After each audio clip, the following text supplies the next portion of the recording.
ஒரு ஊர்ல ஒரு மனுஷன் படுத்து கிடந்தான்.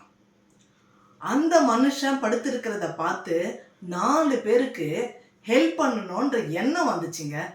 என்ன தெரியுமா பண்ணாங்க? அவனை ஒரு பெட்ல படுக்க வச்சு அப்படியே தூக்கிக்கிட்டு இவங்க ட்ரீட்மெண்ட்டுக்கு கிளம்புறாங்க.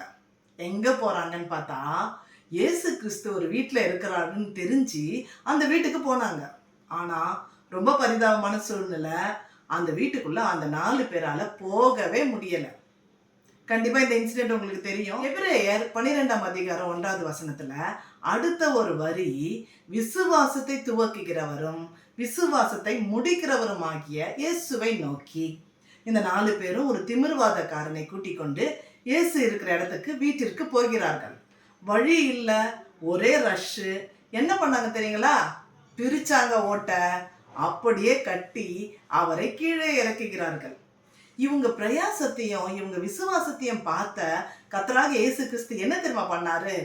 இவருக்கு பாவங்கள் மன்னிக்கப்பட கடவுது என்று சொல்லி ஆரோக்கியத்தை கொடுத்தார். இந்த வசனம் என்ன சொல்லுது? விசுவாசத்தை துவக்குகிறவர். இயேசு கிட்ட போனா சுகம் கிடைக்கும்னு விசுவாசிச்சாங்க.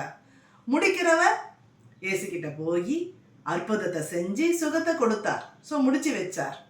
இந்த இயேசுவை நோக்கி நீங்கள் ஓடி வருவீர்கள் என்று சொன்னால் கண்டிப்பா உங்களுடைய பிரச்சனைக்கு நீங்க என்ன நம்புகிறீர்களோ அதில் கர்த்தர் பதிலை கொடுத்து உங்களை மகிழ பண்ணுவார்.